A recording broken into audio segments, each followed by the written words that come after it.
Hello everyone, আশা করি সবাই অনেক ভালো আছেন। তো আজকের ভিডিওতে আমরা নটরডেম কলেজের ভর্তি পরীক্ষা নিয়ে কথা বলবো। প্রথমত একটা জিনিস বলে রাখি যে কেন নটরডেম কলেজে আমরা ভর্তি হতে চাই? এই জিনিসটা আমাদের কাছে ক্লিয়ার থাকা ভালো।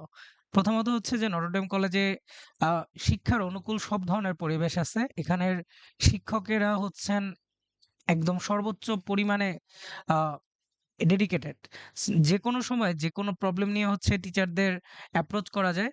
অ্যান্ড তারা অনেক ধৈর্য সহকারে হচ্ছে স্টুডেন্টের সকল যে কৌতূহল থাকে তার উত্তর দেওয়ার চেষ্টা করেন। সো প্রথমত হচ্ছে যে শিক্ষকের জন্য আমরা ভর্তি হইতে পারি। দেন যেটা বললাম যে একটা পরিবেশ আছে। আর নটরডেম কলেজ করে কি? আ এই জিনিসটা আমি বলেই রাখি। অনেকেরই এমন একটা প্রবণতা আছে যে আমরা বইয়ের ভিতরের থিওরি পড়লাম না। আ ১ টা ২ টা ফর্মুলা পড়লাম, দেন কয়েকটা ম্যাথ করলাম।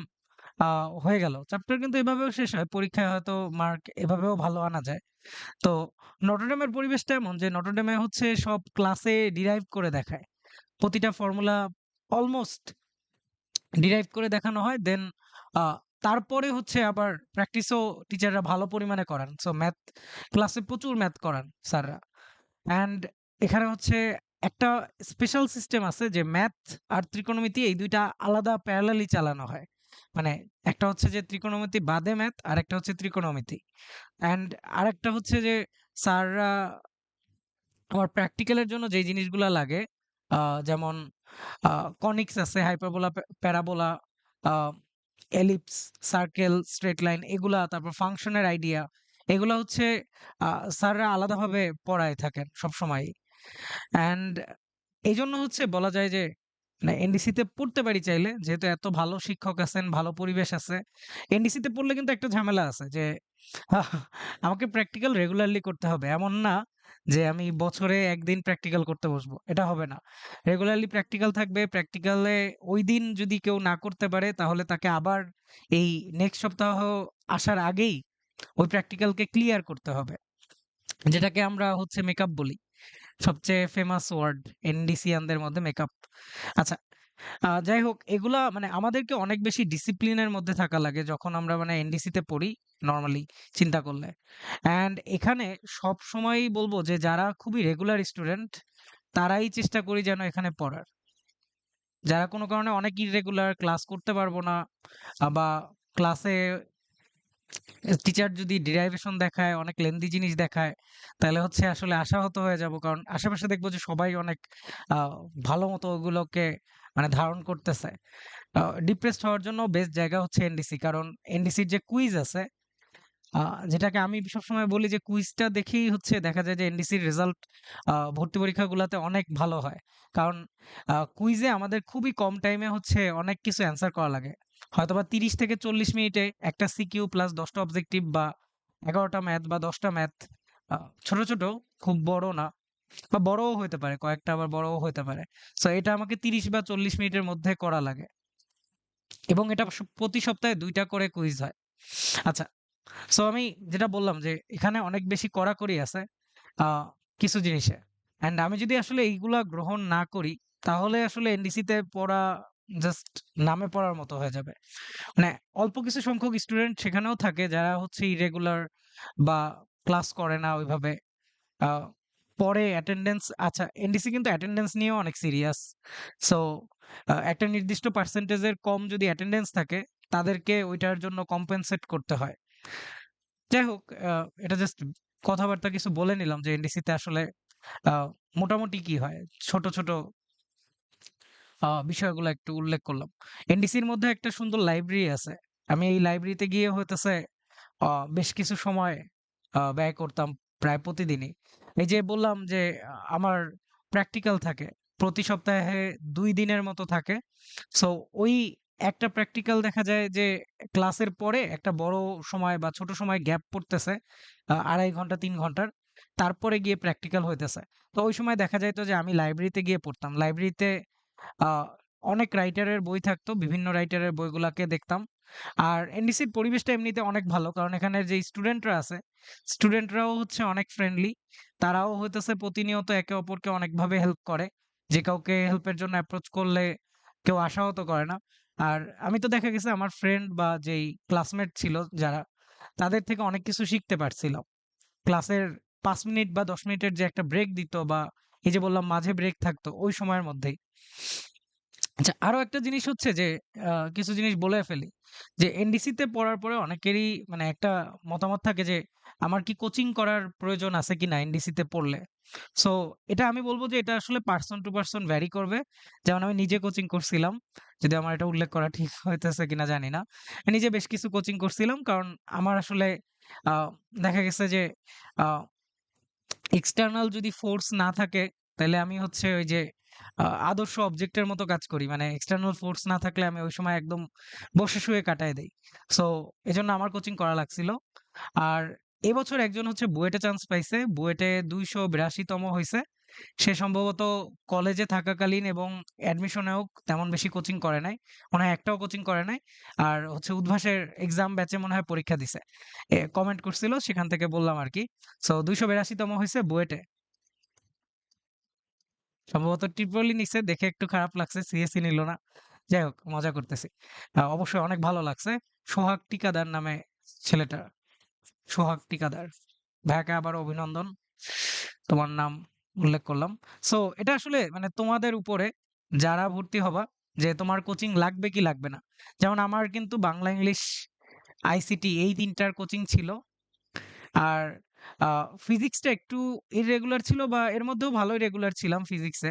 বাট দেখা গেছে কেমিস্ট্রি খুবই ইররেগুলার ছিলাম। বায়োলজিও মোটামুটি ইররেগুলার ছিলাম।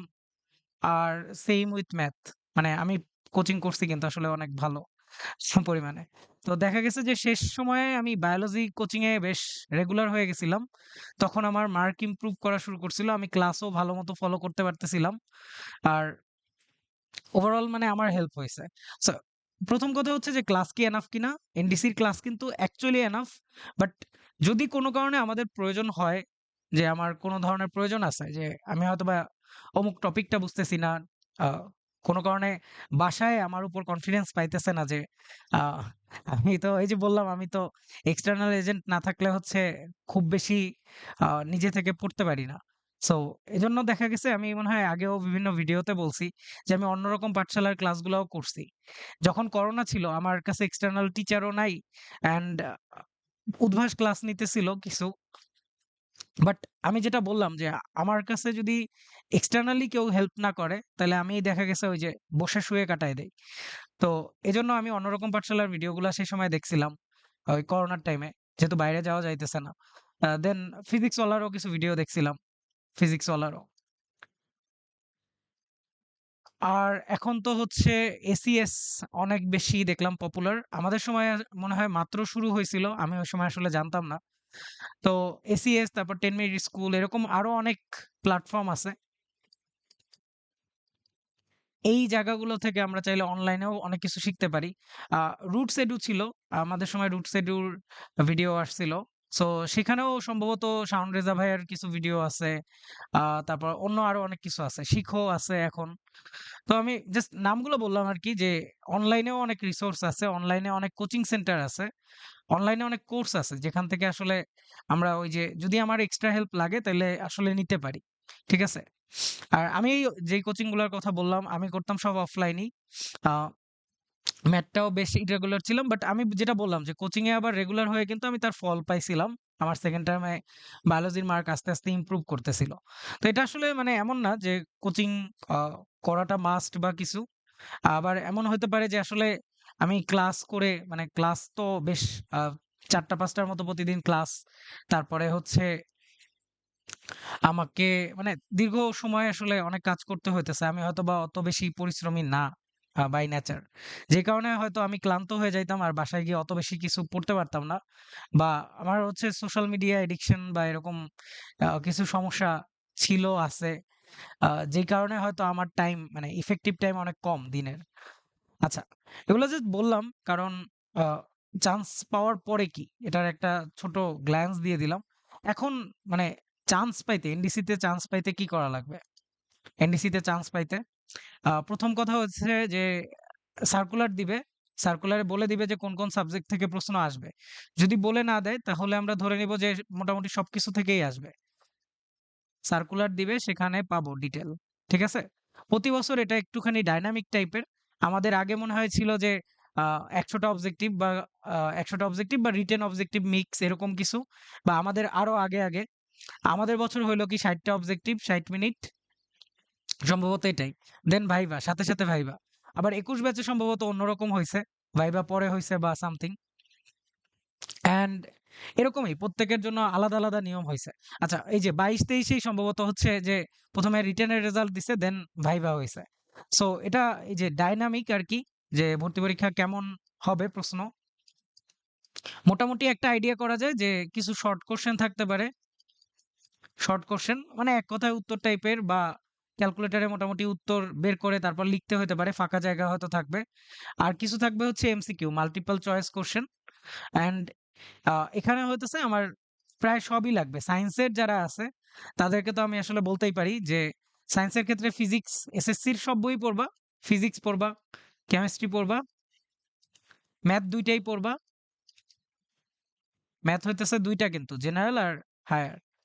জেনারেল আর হায়ার ম্যাথ। দেন হচ্ছে আর কি আছে? বায়োলজি আছে, বায়োলজি। আর বাংলা ইংলিশও লাগে। বাংলা ইংলিশ লাগে। বাংলা ইংলিশ। সো এনডিসির পরীক্ষায় ভালো করার জন্য আসলে যেকোনো পরীক্ষায় ভালো করতে হইলে আমাদেরকে ওই পরীক্ষার পাস্ট ইয়ারের question, PYQ, past year question, এগুলো আসলে এনালাইজ করার দরকার পড়ে। ঠিক আছে? তো এনডিসির আশেপাশে কিছু দোকানে সম্ভবত আ এই যে পাস্ট ইয়ার কোশ্চেনের কিছু বই বিক্রি করা হয়। আমিও একটা কিনছিলাম। দেন ওটাকে সলভ করছিলাম। ওইখানে একটা ছিল যে পূর্ণমাত্রার বর্ণ কয়টা, অর্ধমাত্রার বর্ণ কয়টা, আ অর্ধপূর্ণ মাত্রার বর্ণ কয়টা, এরকম যে পূর্ণমাত্রার বর্ণ কয়টা। ঠিক আছে? পূর্ণমাত্রা, ওই যে আমরা মাত্রা লিখি না, যেমন এর পুরো, এটা হচ্ছে পূর্ণমাত্রা। আবার লিখতেছি, এটা হইতেছে এই যে সম্ভবত অর্ধমাত্রা। ঠিক আছে? এই যে এই ধরনের কিছু জিনিস আছে। আবার কিছু আছে যে হয়তো আ আমরা লিখতেছি। লিখলে কিন্তু একদম আ শূন্য মাত্রা, কোন মাত্রা নাই। ঠিক আছে? লেখাতে কিন্তু কোন মাত্রা নাই। এটা লিখলে কিন্তু হয়ে যায়। যাই হোক। সো এরকম প্রশ্ন আসে যে আসছিল আমার সময়ে। আমার যে সেট ছিল, অনেকগুলা সেট করা হয় সম্ভবত। আমাদের ওই যে আমার সময় হচ্ছে ৪ ব্যাচ পরীক্ষা দিছে। মানে ৪ টা আলাদা টাইম স্লটে হচ্ছে পরীক্ষা হইছে। তো আমার লাক ভালো বলা যায়। পিওয়াইকিউ করছিলাম অর্ধমাত্রা বা পূর্ণমাত্রা, তারপরে মাত্রাহীন এই ধরনের জিনিস পড়ছিলাম। সেখান থেকেই একটা আসছে। আচ্ছা, পূর্ণমাত্রা লেটস সে যে পূর্ণমাত্রা বর্ণ কয়টা? ঠিক আছে? দেন ইংলিশ থেকেও হচ্ছে একদম বইয়ের জিনিস আসছিল যে রবার্ট রবার্ট ফ্রস্ট, উনি ইংলিশ কবি সম্ভবত। সো এটা থেকে প্রশ্ন আসছিল যে রবার্ট ফ্রস্ট উনি কোন দেশের? সো ইংলিশ কবি আরকি। তো আমি হচ্ছে ওই যে ইংলিশ ফর টুডে বই বা যত বইই আছে আমাদের, একদম বোর্ডের যত বই আছে সবগুলো পড়তাম। আর আমি হচ্ছে বরিশালে ছিলাম। সো বরিশালে একটা আ কোচিং এর সাথেও যুক্ত ছিলাম ওই সময়। আ শাওন স্যারের কোচিং। যাই হোক। আ আমি তারপরেও বলতেছি যে অ্যাকচুয়ালি কোচিং লাগে না। এটা হচ্ছে যে আমি ওই যে যেটা বললাম, আমাকে হচ্ছে এক্সটার্নাল এজেন্ট যদি হচ্ছে না দেয়, বল না দেয়, তাহলে আমি ওই যে সমবেগে চলতে পারি না। বা সমবেগে চলতে থাকলে হচ্ছে সমবেগেই চলতে থাকি, ত্বরণও তো লাগে। লাইফে অনেক সময় একটু দ্রুতও যাওয়া লাগে। সো ওইটা হয় না অনেক সময়। সো আমি হচ্ছে মানে এই কলেজে ভর্তি হওয়ার আগেই হচ্ছে বায়োলজি কোচিং শুরু করে দিছিলাম। Physics coaching, chemistry coaching, math coaching শুরু করে দিছিলাম বরিশালে থাকতেই। এইচএসসির টার বলতেছি আরকি। এইচএসসির। ঠিক আছে? তো সেইখানে হচ্ছে আমি বায়োলজি ওই বই মানে বোটানি বই পড়তেছিলাম। সেখানে টোনোপ্লাস্ট নামে একটা জিনিস ছিল। টোনোপ্লাস্ট। এটা হচ্ছে ওই যে ভিতরের লেয়ারটা, ওই যে আমার উদ্ভিদ কোষের ভিতরে সম্ভবত অনেক বড় একটা ফাঁকা জায়গা থাকে, বা প্রাণী কোষের। আমি এই মুহূর্তে এটাও ভুলে গেছি। হায়রে জীবন! আচ্ছা, উদ্ভিদ কোষেই সম্ভবত মানে এরকম একটা উদ্ভিদ কোষ বর্গাকার টাইপের থাকে। দেন এই মাঝে একটা ফাঁকা জায়গা থাকে। ওই ফাঁকা জায়গায় যেটা মানে ঝিল্লির সাথে লেগে আছে এরকম আবরণটাকে হচ্ছে টোনোপ্লাস্ট বলে। সো আমার পরীক্ষার প্রশ্নে টোনোপ্লাস্ট আসছিল, যেটা হচ্ছে এইচএসসির টপিক। দেন মেসোজোইক যুগ, তারপরে আরো কিছু যুগ আছে। এটা হচ্ছে ওই যে এইচএসসি বই খুললে জীবের বিস্তৃতি সামথিং আ আ জুওলজিতে আছে। সেখান থেকেও কিছু প্রশ্ন আসছিল। খুব সম্ভবতই হচ্ছে ওখানে পারি নাই আমি অনেক কিছুই। আমার মনে হয় ৭ টার মতো ভুল গেছিল। মানে আমি হচ্ছে হয়তোবা 50 আউট অফ 60 এরকম হয়তো পাইছি। বা এর চেয়ে হয়তোবা বেশি একটু। ঠিক আছে? দেন ভাইভা হইছিল। আ সো এখানে বলেই ফেলি যেহেতু ভাইবার কথায় আসতেছে। ঠিক আছে? এনডিসির ভাইভাটাও আমার মনে হয় যে রিটেনের মতোই সমান গুরুত্বপূর্ণ। হইতে পারে যে তার মানে রিটেনের চেয়ে বেশিও গুরুত্বপূর্ণ হতে পারে। সো এখানে নরমালি হচ্ছে কারো যদি এক্সট্রা কারিকুলার কোনো স্কিল থাকে, সে সেইটা শো করতে পারে। কোন ধরনের যদি সার্টিফিকেট থাকে, এক্সট্রা কারিকুলার স্কিলের সার্টিফিকেট থাকে যদি, এটা কোন ধরনের অলিম্পিয়াডের সার্টিফিকেটও হইতে পারে। যেমন আমার বেশ কিছু অলিম্পিয়াডের সার্টিফিকেট ছিল। আর আমি এক্সট্রা কারিকুলার স্কিল হিসেবে আমার যে রিসাইটেশন আহ রিসাইটেশন তারপরে ড্রইং এইসব ছিল সব উল্লেখ করে রাখছিলাম। উনি আমাকে আমার ভাইভাতে রিসাইট করতে বলছিলেন। আমি আমার স্কুলে একটা কবিতা রিসাইট করে হচ্ছে প্রাইজ পাইছিলাম। ওইটাই এখানেও রিসাইট করে দিছি। সো আমি অনেক ওই সময় আমার অনেক বেশি উত্তেজনা কাজ করতেছিল টু বি অনেস্ট। মানে নরমালি যেভাবে কথা বলি আমি অনেক আস্তে কথা বলি তুলনামূলক। সো রিসাইট করতে গিয়ে আমি পুরো মানে মনে হয় এত জোরে বলছিলাম যে ওই আমার বাইরে আরো মানুষ দাঁড়ায় ছিল। মানে তাদের ভাইবার জন্য। ইভেন আমি এই মুহূর্তে হয়তো কেউ যদি হচ্ছে খেয়াল করে থাকে আমি অনেক ঘামায়ে গেছি। সো আমার এটা একটা বৈশিষ্ট্য আরকি যে আমি অনেক বেশি ঘামাই। সো আমি যখন হচ্ছে এই যে এনডিসির ভাইবার রুমে ঢুকছি, আমি কিন্তু ঘামাইতে ঢুকছি। নট বিকজ যে ভয়-টয় আছে বা এরকম কিছু। আমি আসলে ন্যাচারালি অনেক বেশি ঘামাই। এটার নামও আছে হাইপার সামথিং বলে। সো যাই হোক এইরকম মানে অনেক জোরে আমি রিসাইটটা করছিলাম যাই হোক। তো আমাকে করতে বলছিল আরকি যে যদি এক্সট্রা কারিকুলার কিছু স্কিল থাকে সেটা দেখানোর ট্রাই করবা। অলিম্পিয়াডের ই যদি হচ্ছে সার্টিফিকেট থাকে নিয়ে যাইতে পারো সাথে। আমার সাথে আমি সার্টিফিকেট নিয়ে গেছিলাম। যখন আমাকে জিজ্ঞেস করছে যে আমি কি পারি বা কি করি, আমি এই যে অলিম্পিয়াডের কথা বলিই নাই। আমি ভুলেই গেছি যে আমি আসলে অনেকগুলো অলিম্পিয়াডেও পার্টিসিপেট করছি লাইফে। অল্প কিছুতে প্রাইজও হয়তো পাইছি। যাই হোক, দেন আ আমাদের হচ্ছে ওই যে এসএসসির মার্কশিটটাও মনে হয় নিয়ে যেতে বলে। সো আমার মার্কশিটটা দেখছিল আমি তাকায় একটু উকি দিয়ে দেখছিলাম যে মার্কশিটটা একটু খেয়াল করছে। সো এসএসসি মার্ক মোটামুটি ভালো ছিল। এমনি ওভারঅল কিন্তু এসএসসির মার্ক দিয়ে এনডিসির অ্যাডমিশন পুরাটা হয় না। এটা আমরা আশা করি জানি। এমন হইতে পারে যে কারো মার্ক অনেক কম, বাট সে এনডিসিতে পেয়ে গেছে। আর কারো মার্ক অনেক বেশি স্টিল এনডিসিতে পায় নাই। এটা হইতেই পারে। ঠিক আছে? আচ্ছা ওভারঅল যেটা হইতেছে ভাইবার জন্য খুবই গুরুত্বপূর্ণ সেটা হইতেছে নিজের স্কিল শো করা যেমন ইম্পোর্টেন্ট, তেমনই হইতেছে নিজের বিনয় শো করাটাও ইম্পোর্টেন্ট। কোন কোয়েশ্চেন যদি আমি না পারি, সেটাকে হইতেছে একদম চাইলে মানে আমি পরপর ২ টা প্রশ্নে বলছিলাম, "সরি স্যার, পারি না।" বা "সরি স্যার, এই পর্যন্তই জাস্ট।" বা একটা উত্তর আমি ভুলও দিছিলাম। এটা সত্যি কথা বলতেছি। ১ টা বা ২ টা উত্তর আমি ভুলও দিছিলাম। আমাকে বেশ কিছু প্রশ্ন করা হইছিল। যেমন একটা ছিল কমনওয়েলথে বাংলাদেশ কততম দেশ সদস্য? কততম সদস্য দেশ? আ স সার্ক রিলেটেডও একটা প্রশ্ন ছিল। আমার কাছে মনে হয়েছে যদি আমি বাংলাদেশ ও বিশ্ব পরিচয় বইটা পড়ে যাইতাম তাইলে হয়তো আরেকটু ভালো উত্তর দিতে পারতাম। যাই হোক বিজিএস এটা তো কেউ পড়ে না ওই সময় আরকি। আমি হালকা খেয়াল করে আসছিলাম। বাট আমি ওই যে বললাম অনেক উত্তেজিত ছিলাম। অনেক এক্সাইটমেন্ট ছিল তো ভুল হইছে আরকি। অ্যান্ড এনডিসি হচ্ছে বরাবরই কোচিং সেন্টারে যোগ দেওয়াকে হচ্ছে ডিসকারেজ করে। সো এটাও খেয়াল রাখতে পারো। দেখা গেছে হয়তো জিজ্ঞেস করতেও পারে। ঠিক আছে? তাইলে যেটা honestly ফিল করবা ওটাই বলবা। বুঝছো? কারণ টিচার এটাও খেয়াল করেন যে তুমি আসলে কতটা অনেস্ট বা কতটা মাইন্ডফুল, কতটা ট্যাক্টফুল। সো এটা খেয়াল করবা। আরেকটা জিনিস হচ্ছে কিছু বুদ্ধিদীপ্ত প্রশ্ন করা হইতে পারে। বুদ্ধিদীপ্ত প্রশ্ন। যেমন ছোটবেলায় হইতেছে ওই যে আমাদের আমাকে তো বাবা জিজ্ঞেস করতো যে, "একটা গাছ আছে, গাছে অনেকগুলা কাক আছে। অনেকগুলা কাক। এখন যদি হচ্ছে একটা কাককে গুলি করে মেরে ফেলি, তাইলে হইতেছে ওই গাছের ডালে আর কয়টা কাক থাকবে?" সো আমি সবসময় উত্তর দিতাম, "আচ্ছা ৪ টা কাক আছে, তাইলে এখন ৩ টা থাকবে।" তারপর বাবা বলত যে, "না, গুলির শব্দ হইলে তো বাকি সবগুলো উড়ে যাবে।" তারপর মনে হইতো, "ও আচ্ছা হ্যাঁ, আসলেই তো উড়ে যেতে পারে।" ঠিক আছে? উড়ে যাবেই তো। তাই না? গুলির শব্দ শুনে কি কাক আর থাকবে? কাক উড়ে যাবে। তারপরে আরো এরকম কিছু বুদ্ধিদীপ্ত প্রশ্ন জাস্ট এমনিই বলতেছি। এমন না যে এখান থেকে কমন পড়বে বা সামথিং। এমন হইতে পারে যে জিজ্ঞেস করল যে ঢাকায় কাকের সংখ্যা কত? বা ঢাকায় ফুচকা আলার সংখ্যা কত? লিটারেলি এরকম কিছু জিজ্ঞেস করতে পারে। আমার ক্যাডেটের ভাইভায় এরকম কিছু একটা জিজ্ঞেস করা হইছিল। সো এটার একটা র‍্যান্ডম সংখ্যা মানে উত্তর হিসেবে একটা র‍্যান্ডম সংখ্যা বলে দেওয়া যেতে পারে। ইভেন সেম কাহিনী হইতে পারে যে বলল, "মাথায় চুল কয়টা?" আমি বললাম যে, "আমার মাথায় হচ্ছে ১০ লাখ চুল আছে।" যদি হচ্ছে এর চেয়ে বেশি পাওয়া যায়, তাহলে হইতেছে আমি হয়তো নতুন গজাইছে। আর যদি এর চেয়ে কম পাওয়া যায় এর মানে পড়ে গেছে। আমার গুণে শেষ করার পর্যন্ত পড়ে গেছে। ঠিক আছে? চুল। আচ্ছা, আরো এরকম বুদ্ধিদীপ্ত প্রশ্ন হইতে পারে যে জিজ্ঞেস করল যে, "এমন ৫ টা গাছের নাম বলো যেগুলা আমরা কখনো শুনি নাই।" তো তুমি যদি একজন কি বলে বোটানিস্ট হও বা তোমার যদি গাছপালা সম্পর্কে অনেক ভালো আইডিয়া থাকে, তাহলে তুমি উত্তর দিতে পারো চাইলে যে ৫ টা নাম বলতে বলছে। ৫ টা এমন নাম বলবো যেগুলা ওনারা শোনে নাই। ঠিক আছে? আ এর বদলে তুমি কি করতে পারো যে তাদেরকে বললা যে আমার মনে হয় না এমন ৫ টা গাছের নাম আমি বলতে পারবো, যেগুলার নাম আপনারা শোনেন নাই। ঠিক আছে? এটাও একটা বুদ্ধিদীপ্ত উত্তর হয়। আবার আমরা মনে হয় অনেকেই 'থ্রি ইডিয়টস' দেখছি, তাই না? আ একসময় হচ্ছে আমির খান করে কি বোর্ডে গিয়ে আ ওর ওনার ফ্রেন্ডের নাম থেকে একটা জিনিস মানে কনক্যাট করে লাগায় দিয়ে হচ্ছে ২ টা ওয়ার্ড বানায় ফেলে। আর বলে যে ওই ২ টা ওয়ার্ড খুঁজে বের করতে। তাই না? সো এরকম যদি ওই সময় অন দ্য ফ্লাই মানে ওই মুহূর্তে যদি মাথায় আসে, সো এরকম ৫ টা নাম বানায় বলতে পারো।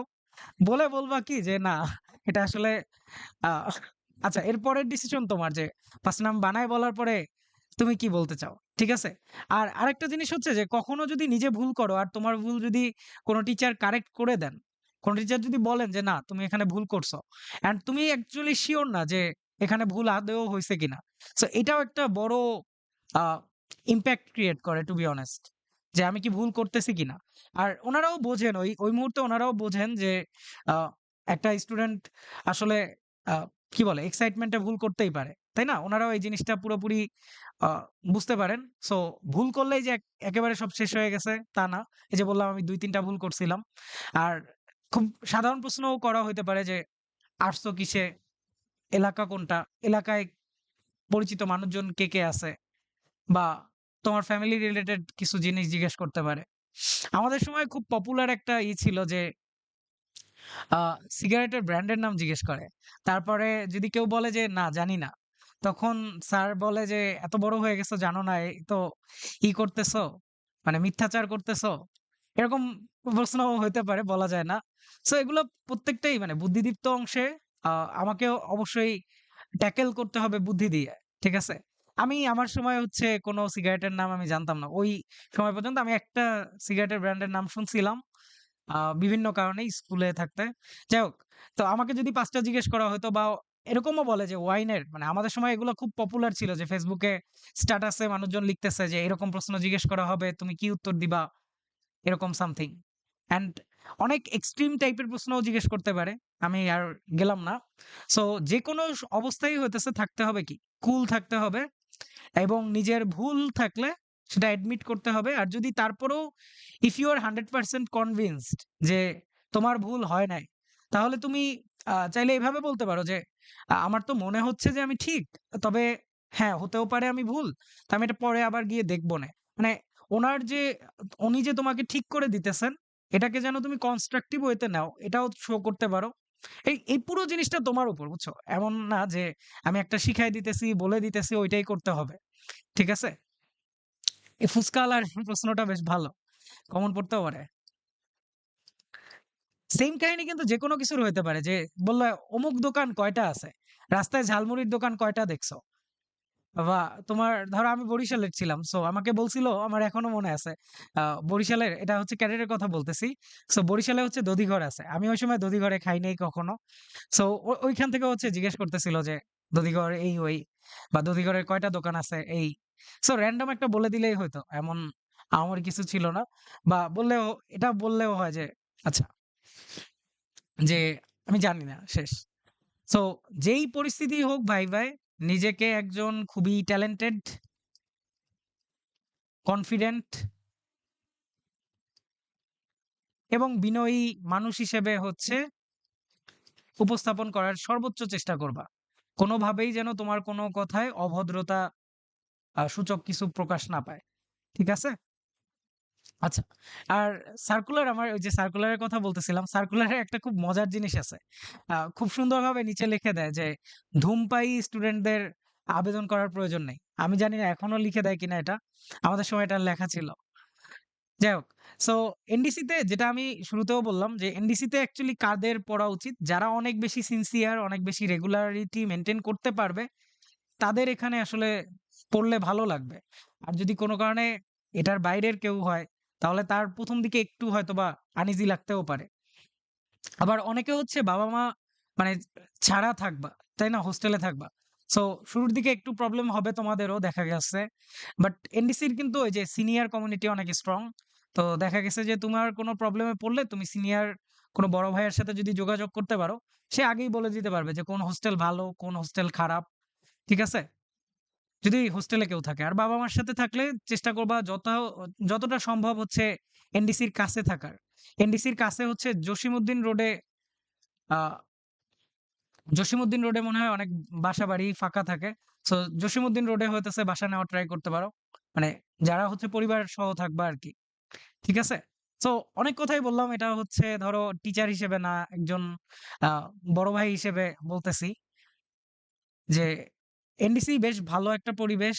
স্টুডেন্টরা ভালো, টিচাররা ভালো, অনেক নিয়ম শৃঙ্খলা আছে। অনেক প্যারা মনে হবে যে অনেক প্যারা। এই ওয়ার্ডটা আমরা বেশি ইউজ করি, তাই না? অনেক প্যারা, অনেক কুইজ দেওয়া লাগতেছে। কুইজ খারাপও হইতে পারে। যাই হোক, অনেকে বলতে পারে যে, "ভাই আগে চান্স তো পাই, আপনি কুইজ নিয়ে আসেন।" সো যাই হোক, তোমরা হচ্ছে দেখবা যে চান্স পাওয়ার পরেও মনে হইতেছে যে বেশ প্যারাদায়ক। ঠিক আছে? আবার এনডিসি নিয়ে কিছু মিথ আছে, বুঝছো? অনেক মানুষ হচ্ছে এনডিসিতে পরীক্ষা দেয় না। অনেকের আইডিয়া আছে যে অনেকে ভাবে যে এনডিসিতে পড়লে তাদের ইঞ্জিনিয়ারিং এই পড়তে হবে। অ্যাকচুয়ালি এমন কিছুই না। এনডিসি ওভারঅলই একটা ভালো প্রিপারেশন দেয়। এইচএসসি আর অ্যাডমিশন ২ টার জন্যই। সো অনেক মানুষ ইঞ্জিনিয়ারিং এ যেমন যায়, তেমনি আসলে অনেক মানুষ মেডিকেলেও যায়। যেমন এই বছর শুনলাম হচ্ছে ৭০০ প্লাস মেডিকেলে গেছে। ৬০০ প্লাস খালি বুয়েটে চান্স পাইছে। সো ডিইউ, তারপর সিকেরুয়েট, তারপরে অন্যান্য যে ইউনিভার্সিটি গুলা আছে, আইইউটি অ্যান্ড আদার, এমআইএসটি। যাই হোক, সব মিলায় অবশ্যই অনেক বড় সংখ্যক স্টুডেন্ট ইঞ্জিনিয়ারিং এও চলে গেছে। ঠিক আছে? তো যারাই পড়বা তাদের কাছে জাস্ট এটা বলব যে সবাই এইটা ভাইবো না যে এনডিসি মানেই অ্যাডমিশনে ভালো করে দেখে এনডিসিতে পড়বো বা সামথিং। এনডিসিতে পড়বা এনডিসির নিজস্ব পরিবেশের জন্য। যে শিক্ষকরা যখনই যাইতেছি সবাই তোমাকে মোটিভেট করবে। সব সিনিয়ররা তোমাকে দেখবা হেল্প করতেছে। তুমি দেখবা রাস্তাঘাটে চলতেছো, হঠাৎ করে তোমাকে হয়তোবা আমার সাথেই তোমার দেখা হলো। আমি তোমার ড্রেসের দিকে হয়তো একটু তাকায় আছি। যে ও আচ্ছা, এই তো এনডিসির জুনিয়র। একটা ভালো লাগা কাজ করে আরকি। আমি যখন ঢাকা শহরে মানে ছিলাম, আমি মালিবাগে থাকতাম ওই সময়। সো বাসে করে যেতাম। আমি একটু দূরে থাকছি। এটা আমি বলি যে দূরে থাইকো না। কাছে গিয়ে থাকতে পারলে থাকো। ঠিক আছে? যারা অন্তত বাসা ভাড়া করে থাকবা। নিজেদের বাসা হইলে আলাদা কথা।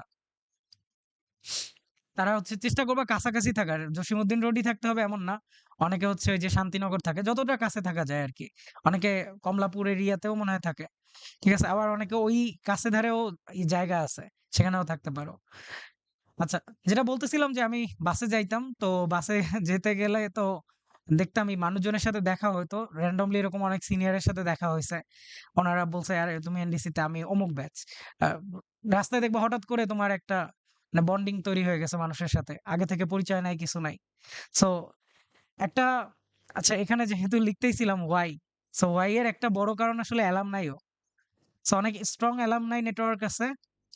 যেকোনো বিপদে-আপদে একে অপরকে হেল্প করতে আগায় আসে এরা। সো ইয়েস, মানে এনডিসিতে চাইলে পড়তে পারো যদি তোমার ইচ্ছা হয়। সো যারাই পরীক্ষা দিবা সবার জন্য বেস্ট অফ লাক। অনেকগুলা কথা বললাম, হয়তোবা এত কিছু বলা লাগতো না। ঠিক আছে? আচ্ছা, এটা থাক। তোমরাও হইতেছে অনেকে হয়তোবা কোনো কোচিং না করে ভালো করতে পারো। ঠিক আছে? এরকম অনেক মানুষ দেখবা যে অনেক কোচিং করে ভালো করতেছে, আবার অনেকে দেখবা আমার মতো এরকম অনেকগুলা কোচিংও করতেছে। সো এটা কাউকে জাজ করার কিছু নাই, বুঝছো? যে ও অনেকগুলা কোচিং করলো, কোচিং না করে পাইছে বা সামথিং। দিন শেষে তোমার হচ্ছে এখান থেকে ভালো শিক্ষা নিবা।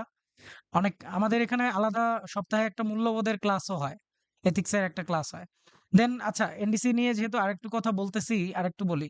অ্যালুমনাই এর পাশাপাশি এনডিসিতে আছে প্রায় ২৩ টার মতো মনে হয় ক্লাব। আমি ম্যাথ ক্লাবে যুক্ত ছিলাম। তোমরা যারা আমার ভিডিও দেখতেছো তারা ম্যাথ ক্লাবে জয়েন করতে পারো।